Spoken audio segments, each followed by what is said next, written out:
15년도 두 번째 성찬 예식을 갖습니다. 성경에 피라는 단어가 약 700여 회 나옵니다. 이는 피에 의한 속죄를 설명하기 위한 것입니다. 속죄에 대한 성경 교리가 없는 복음은 진정한 복음이 아닙니다. 그래서 우리 기독교를 피의 종교라고 합니다. 피의 종교다. 사단이 가장 두려워하는 것은 그리스도의 피입니다. 우리의 구원의 유일한 길은 그리스도의 피에 의한 대속에서 온 것입니다. 피가 없다면 구원도 없고 아무 소망도 없습니다. 이런 인간적인 생각에서 떠나 또한 하늘 영광을 버리고 내려와 십자가에 달려 보배 피를 쏟아 우리의 죄를 담당하시고 영생을 내주신 예수님 앞에 감사하며 그런 믿음으로 성례식에 참여하시기를 바랍니다. 피를 통한 속죄, 바로 그리스도의 죽음과 피 흘림의 중요성이 있다는 것입니다. 예수 그리스도의 피를 통한 속죄는 바로 중요하다는 것을 우리들이 가르쳐줍니다. 첫째로는 예수님의 죽으심은 신약에서 175회나 언급되었습니다. 성경은 그리스도의 죽음으로 가득 차 있습니다. 특별히 사복음서에 더 많이 기록되어 있습니다. 만일 성경에서 그리스도의 피 흘림을 제거한다면 심장이 없는 것과 같고 구원의 능력도 없어지게 되는 것입니다. 두 번째로 예수님의 죽음의 특별한 목적을 위해서 인간이 되었습니다. 히브리서 2장 14절에 자녀들은 혈육에 함께 속하였으며 그도 또한 한 모양으로 혈육에 함께 속하시면 사망으로 말미암아 사망의 세력을 잡은 자 곧 마귀를 없이 하시며 라고 기록하고 있는 것입니다. 바로 예수님께서 십자가에 못 박혀 죽어주신 것은 바로 마귀를 멸하게 하시며 또한 우리에게 구원의 길을 열어주신 것이다 말씀합니다. 그 뜻은 분명합니다. 예수님은 우리 대신 죽기 위한 목적으로 육신을 입고 세상에 오신 것입니다. 아담이 지은 범죄로 말미암아서 하나님과 단절되어지고 하나님 앞에 나갈 수 없는 우리 인간들에게 다시금 하나님께 나아갈 수 있는 길을 열어주고자 오신 것입니다. 예수님 탄생 성탄은 우리를 위해서 하나님이 육신을 입고 오신 날인 것입니다. 첫 번째로 예수님의 죽으심은 하늘 찬송의 제목입니다. 계시록 5장 21절에 죽임을 당하신 어린 양이 능력과 부와 지혜와 힘과 존귀와 영광과 찬송을 받으시기에 합당하도다 하고 바로 예수님 보좌에 있을 때에 그 24장로들이 또한 천군 천사들이 바로 예수님 앞에 죽임을 당하신 예수님을 찬양하며 이제 섬기는 것을 보게 됩니다. 네 번째로 예수님의 죽음은 천국에서 알았던 사건입니다. 변화산상에서 제자들이 하나님이 모세와 엘리야와 대화하시는 것을 보았습니다. 이것은 이미 먼저 간 엘리야와 모세도 예수님이 십자가에 못 박혀 죽게 되어지고 바로 하나님 나라에 다시 오실 것을 미리 알게 된 사건입니다. 그 다음에 큰 두 번째로 그리스도의 죽음과 피 흘림의 목적을 한번 생각해 봅니다. 첫째로 죄를 대신하여 죽으신 것입니다. 대신하여 드려졌다는 뜻은 뭐냐? 다른 사람이 대신 맡은 고통을 의미합니다. 대신 받는 고통을 의미합니다. 여러분, 가족이 한 사람이 아니면은 오랫동안 병석에서 누워있다 보면은 정말로 마음적으로는 저 아픈 자식을 내가 대신 아파봤으면 좋겠다 라고 이렇게 한결같이 부모의 심정을 말합니다. 때로는 그 부모님이 아파있는 몸을 보고 차라리 내가 아팠으면 좋겠다, 아니면 안 사람이 알아있거나 남편이 알아있으면 내가 차라리 아파있으면 좋겠다라고 말하지만은 여러분, 실제로 여러분이 아파있으면은 정말로 그 고통을 어떻게 참으렵니까? 그래서 안타까운 마음에, 치근한 마음에 그렇게는 하지만은 정말 아플 수 있는 사람이 누가 있겠습니까? 완전히 의로우신 예수님은 불의하고 죄로 가득 찬 죽어마땅한 우리를 대신하여 죽으셨습니다. 이사야서 53장 5절에 그가 찔림은 우리 허물을 인하며 그가 상함은 우리의 죄악을 인함이라. 우리의 죄악 때문에 그가 징벌을 받아서 우리가 평화를 누리고 그가 채찍에 맞음으로 우리가 나음을 입었도다 라고 말씀합니다. 예수님께서 우리의 질병을 나으시고 우리 허물과 죄 때문에 십자가에 못 박혀 대신 죽어주셨다는 것입니다.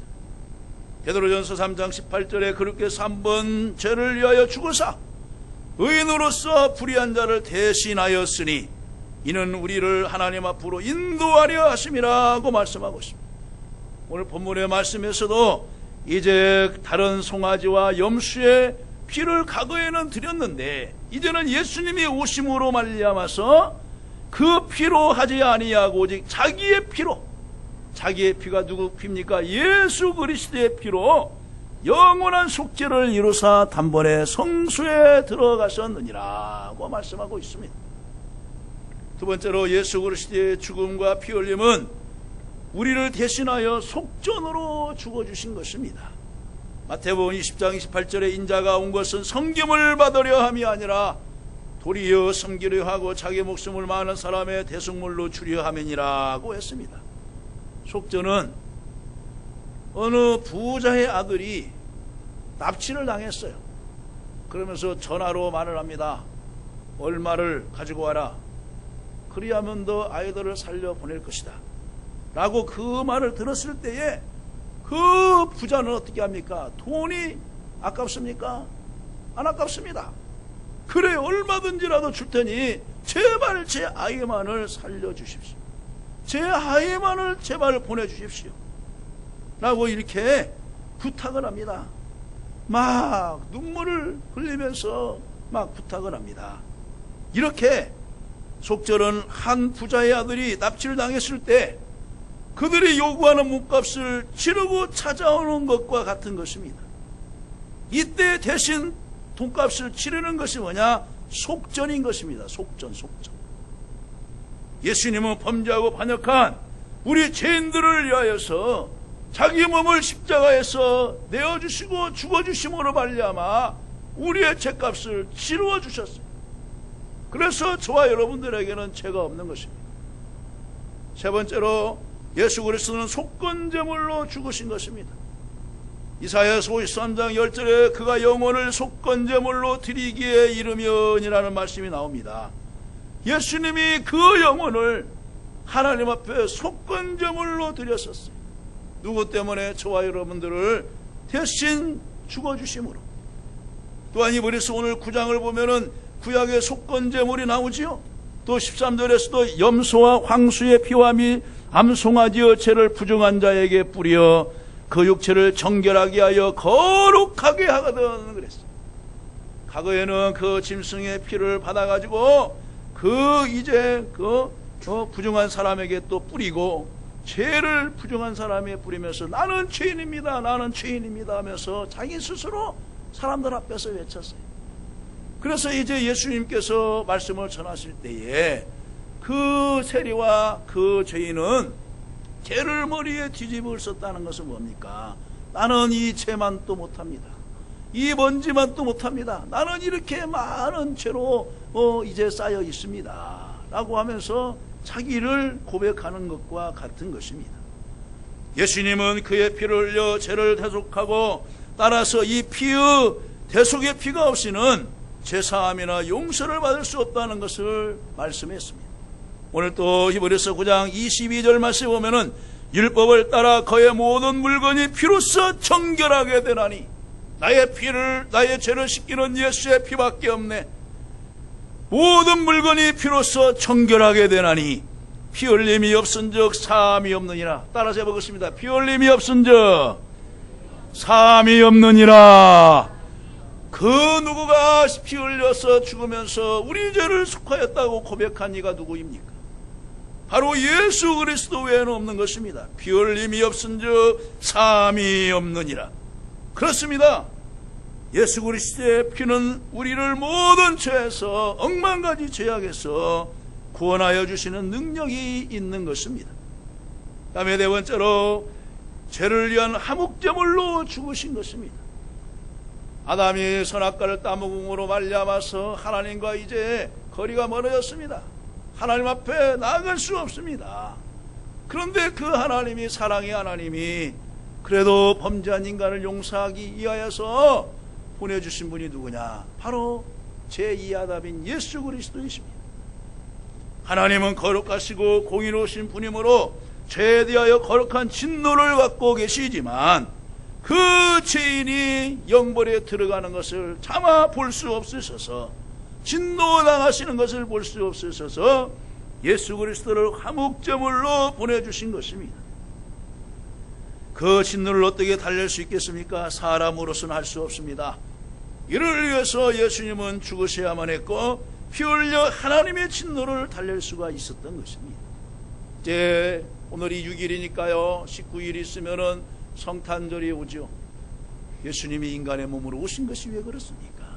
하나님과 원수된 우리를 화목하게 하려, 화목하게 하려. 여러분, 금년도 마지막 달 이웃과의 얽힌 거, 또 주변 사람들하고 얽힌 거 있거든. 예수님의 그 화목의 정신을 마음에 새겨서 먼저 손 내밀고 먼저 악수하고 하면서 찾아가고 전화하고 문안하고 하면서 예수님의 그 화목 정신을 마음에 새기고 금년 한 해를 잘 정리하고 정말로 행복한 성탄절을 맞이하시기를 주님의 이름으로 간절히 축원합니다. 다음에 세 번째로 예수님의 대속의 죽음의 결과가 어떤 것을 우리에게 갖다 줬는가 생각해 봅니다. 예수님의 죽음의 목적은 영광스러운 것이지만 그 결과는 더욱 영광스러웠습니다. 여러분, 십자가는 사형틀 제도였어요. 사형 제도였어요. 그래서 왕에게 반역하고 밀란을 이제 일으킨 사람들을 잡아다가 많은 사람들 앞에서 보는 데서 이제 처형을 하고 십자가에서 이제 뭐냐면은 세워두는 거예요. 그러면 독수들이 날아가면서 피냄새를 맡고서 눈을 뽑아먹고 창자를 뜯어먹고 하면서 몇 날 며칠을 그 떼약볕에다가 놓아두는 거예요. 사람 시체를. 그럼 나중에는요 그 뼈만 앙상하게 나가요. 그러면 이제 그 십자가를 내리고서 그것을 그냥 그냥 아무데나 이제 묻어버립니다. 바로 예수님의 죽음의 결과는 화해가 세상에 주어진 것입니다. 요한일서 2장 2절에 저는 우리 죄를 위한 화목제물이니 우리만 이할 뿐 아니요 온 세상의 죄를 이하심이라고 말씀하고 있어요. 화목제물이 되셨어요. 화목제물. 여러분도 하나님과 화목하시기를 간절히 바랍니다. 이웃과 화목하시기를 간절히 바랍니다. 가정이 화목해야 모든 일이 다 평안하다고 그러잖아요. 또 나라가 평안해야 사는 국민들이 행복해요. 나라가 수선하고 해보세요. 세계가 지금 막 테러에 막 두려움에 떨려 있으니까 그 당사자인 나라 피해를 본 나라들에게는 관광객들이 줄어들고 막 투자가 줄어들고 방문하려고 하는데 막 두려움을 또 갖고 하면서 여행사들 그 여행이 막 계속해서 캔슬되잖아요. 두 번째는 뭐냐? 대속의 피를 통한 부활을 얻습니다. 고린도전서 15장 22절 아담 안에서 모든 사람이 죽은 것 같이 그리스도 안에서 모든 사람이 삶을 얻으리라 그랬어요. 옛사람 아담 안에서 모든 죄로서 죽었지만은 새로운 제2의 아담인 예수 그리스도로 말미암아서 다시금 부활의 은총과 함께 새 생명을 받을 수가 있습니다. 고린도전서 15장 전체를 통하여 바울은 그리스도의 부활과 우리의 부활을 말씀하고 있습니다. 예수님이 부활의 첫 열매가 되셨고 바로 그 예수님을 믿는 우리들은 죽은 자도 부활을 하게 되고 살았을 때 예수님을 영접하게 되면 우리는 영원한 몸으로 하나님 나라에 들어가게 될 줄로 믿습니다. 이 부활의 소망만 있으면은 아무리 나에게 어떤 병이 찾아와도 어떤 시련이 와도 사방으로 우겨싸움을 당하고 7번 넘어질지라도 다시 일어날 수가 있는 것입니다. 이제 겨울철이 찾아왔죠. 그렇게 이제 녹음이 우거졌던 우리들의 들판들이 이제는 다 가지만 남고 낙엽이 다 떨어졌어요. 죽었습니까? 내년 봄을 바라보면서 그들은 땅 밑으로 뿌리를 내리면서 영양을 공급받고 있어요. 그러면서 내년 봄에 다시 내가 언제 가을에 낙엽이 떨어지냐 하면서 새로운 이파리가 나오면서 또 사람들에게 기쁨을 주잖아요.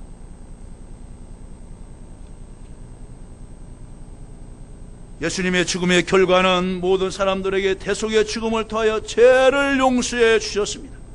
에베소서 1장 7절 우리가 그리스도 안에서 그의 피로 말미암아 구속과 제사함을 받았으니라고 말씀하고 있습니다.